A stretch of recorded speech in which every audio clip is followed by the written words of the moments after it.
Do nothing from selfish ambition or conceit, but in humility count others more significant than yourselves. Philippians 2, verse 3.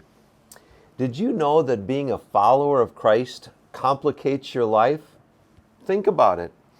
If you're not a Christian, you may only have one grid that decisions have to go through. That grid would be to ask the question, what's best for me? Or another single grid might be the question, what decision will provide me with the most fun? Each time you face a decision, you simply ask one of those two questions and go in the direction that the answer produces. As a follower of Christ, every decision you make needs to go through multiple grids. Let me give you a few. Do any of my options run contrary to what is permissible according to the Word of God? What choice is going to be best for my body, given the fact that it really is not my own, but belongs to God? What choice will be a blessing to others involved in the situation? Will one choice draw people to the gospel and a different choice repel people from the good news? Which choice is the best stewardship of my time, talent, and treasures?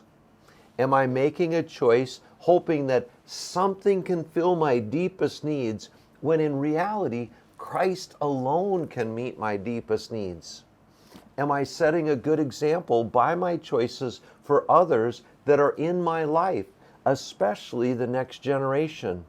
As you think of all the grids that a decision for a Christian needs to go through, it may feel a little overwhelming. Maybe a shortcut is to pray and ask for God's guidance.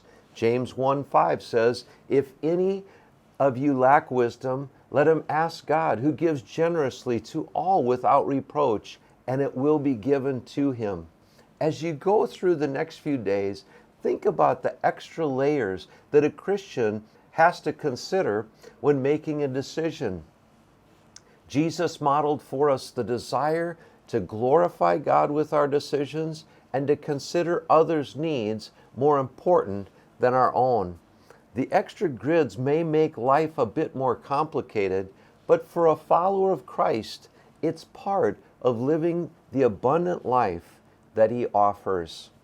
Press on in the Lord.